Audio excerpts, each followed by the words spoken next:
Welcome back to Laugh Without Losing Yourself. Today I want to talk about something that I think a lot of women experience but do not always understand clearly. And it is this: why do you keep carrying more than you should? And I'm not referring only to the practically part. I'm also referring to emotionally, mentally, relationally. Why are you the one who keeps holding it together, sorting things out, thinking ahead, filling the gaps, and taking responsibility for more than is actually yours? Because yes, sometimes people do lean too much, and yes, sometimes others underfunction. And yes, sometimes support is not there in the way it should be, but that is not the whole story. The deeper question I want to ask you is this: why do you keep stepping into that role? Why do you keep becoming the one who carries it? Because until we answer that, we stay very focused on the pressure and we miss the pattern. And for many women, the pattern is not just about other people relying on them. It is about what feels safer to them. And for a lot of women, carrying too much feels safer than asking for help. It feels safer than trusting, safer than waiting, safer than needing, than depending, safer than having a hard conversation, safer than being disappointed. That is what I want to talk about today. Not just the fact that you carry too much. I want to talk about the why. Because once you understand the real reason, you stop treating this like a time management issue and start seeing it for what it really is: an identity pattern, an emotional protection pattern, a way of staying in control. So let's go there. Let's talk about Elena. And Elena is a hypothetical name, but what I am going to describe here is real. So, a woman like Elena is usually very capable. She's intelligent, responsible, thoughtful, high-functioning. She's used to pressure. She's used to being the one who handles things well. People trust her because she's good at what she does. And over time, she becomes the one who gets leaned on. At work, at home, in relationships, in family life. But again, that is only half the picture. The stronger truth is that she often makes it very easy for people to keep leaning on her. And she doesn't do this because she likes suffering. Not because she consciously wants more pressure, but because somewhere inside what she does has become familiar. And familiar can feel safe even when it is exhausting. And let me make this a little bit more concrete. Some women keep carrying because asking for help makes them uncomfortable. They do not want to feel vulnerable. They do not want to feel needy. They do not want to be seen as someone who cannot handle things. Some women keep carrying because they do not trust other people to do the things properly. They think it is easier if I do it myself. It will be quicker if I do it. It will be done better if I do it. At least I know it will get handled. Some women keep carrying because they learned very early that being capable gave them value. It gave them approval. It gave them safety. It gave them identity. It made them the good one, the strong one, the dependable one. And when that goes deep enough, carrying does not feel like a burden at first. It feels like who you are. And that is where it becomes hard to challenge. Because now, if I stop carrying everything, who am I? If I stop being the one who anticipates, fixes, rescues, smooths and handles, then what happens? Will things drop? Will people be disappointed? Will I be disappointed? Will I have to face the fact that I am not as supposed as I thought? Will I have to feel how alone I have actually been? That is the deeper layer. Many women do not carry too much simply because nobody helps. They carry too much because carrying protects them from other feelings they do not want to face. Feelings like disappointment, vulnerability, dependence, loss of control, the grief of not being truly met. That is very important because if asking for help feels emotionally harder than overcaring, then of course you will keep carrying. You will call it responsibility. You will call it leadership. You will call it maturity. You will call it just how I am. But underneath it, there may be fear. Fear that if you lean, nobody will hold you. Fear that if you ask clearly, the answer will be disappointing. Fear that if you stop over-functioning, you will finally see the truth about a relationship, a marriage, a team, or a dynamic you have been compensating for. That is why this pattern runs so deep, because it is not about tasks. It is about emotional risk. Overcaring is often an attempt to avoid emotional exposure. If I do it myself, I do not have to wait. If I do it myself, I do not have to ask. If I do it myself, I do not have to feel dependent. If I do it myself, I do not have to be let down. If I do it myself, I stay in control. Now, of course, that control comes at a cost. The cost is your mental energy, your peace, your softness, your spaciousness, your ability to be in a relationship without quiet resentment. And that is when a woman starts saying things like, I'm exhausted, I'm irritated all the time. I feel like everything is on me. I feel like I can never switch off.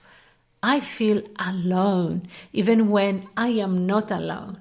I feel like I'm holding too much. And often, she's right. She is holding too much. But what makes the shift possible is not only seeing that she is holding too much, it is seeing why she keeps agreeing to hold it. That is the truth that changes things. Because once a woman sees that overcaring is not just circumstantial, but psychological, she stops treating herself like a victim of a packed life. She starts asking better questions. Questions like, why is this so hard for me to put down? Why do I keep stepping in before anyone asks? Why do I feel guilty when I need support? Why does asking for help feel heavier than just doing it myself? Why do I keep proving I can handle more? What do I get to avoid by staying the capable one? And if we are honest, sometimes what she avoids is very uncomfortable. Because if I ask for help and my husband still does not step up, I have to face what that means. If I tell the truth about what I need and it is still not met, I have to face that reality. If I stop compensating at work, I may have to admit that I have built my leadership style around over-responsibility. If I stop being indispensable, I may have to face how much of my identity has been built around being needed. That is not small. That is why many women stay in the pattern far longer than they should, because the alternative feels emotionally riskier. So, what needs to happen? First, she needs to stop glorifying the pattern. That is important. She needs to stop calling it just being responsible if it has become chronic self-overwriting. She needs to stop calling it strength if it is leaving her depleted, resentful, and disconnected. She needs to tell the truth. Not just the general, I have a lot on, but I have built a habit of carrying too much because it feels safer than asking, waiting, trusting, or being disappointed. That is a different level of honesty. Second, she needs to notice what asking for help actually brings up in her. And this is where the real work is. Does it bring up guilt? Does it bring up shame? Does it bring up fear of being seen as weak? Does it bring up fear of loss, of control?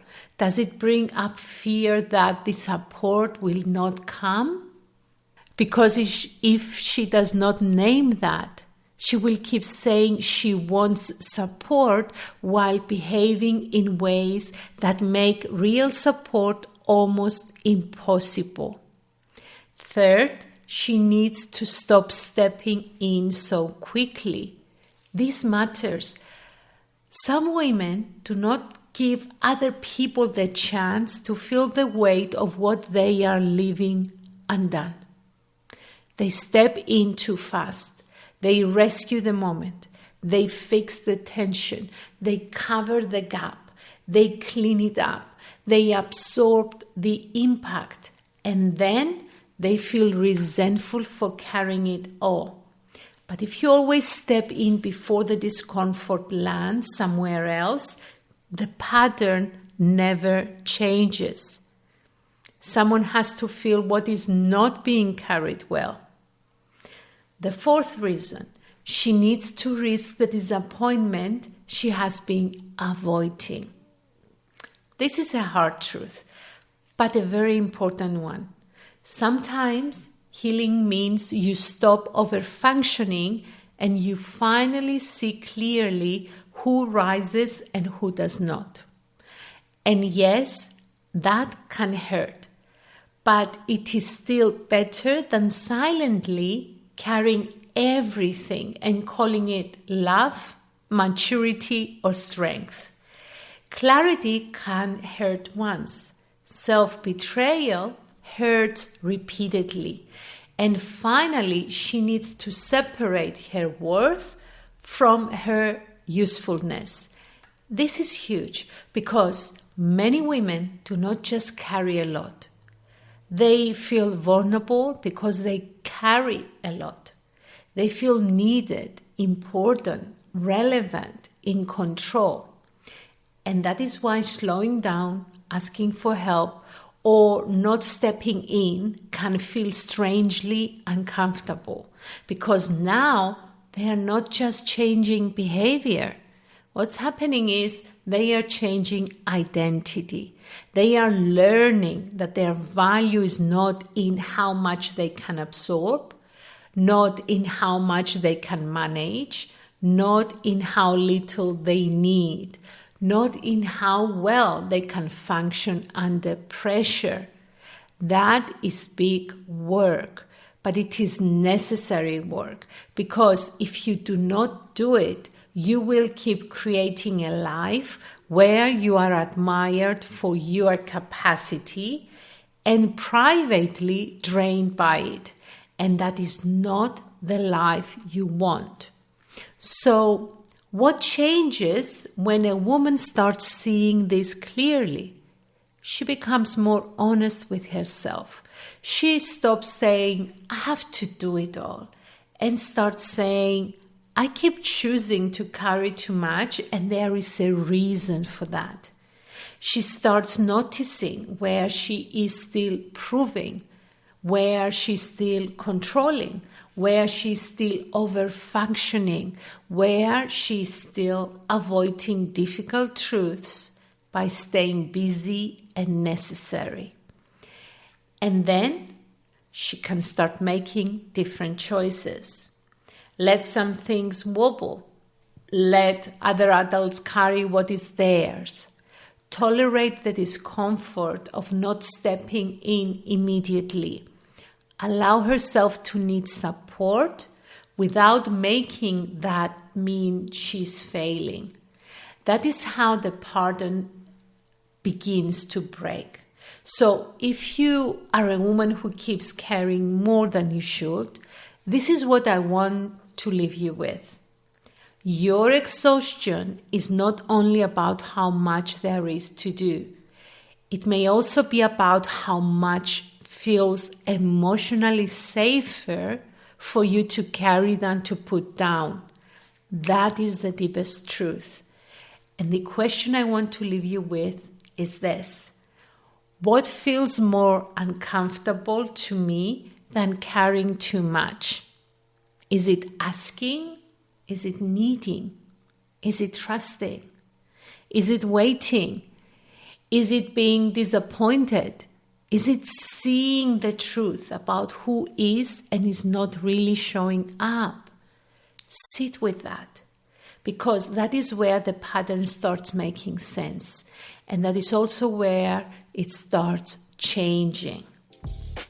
If this episode felt uncomfortably familiar, share it with the woman who looks composed on the outside, but knows how much she is carrying inside.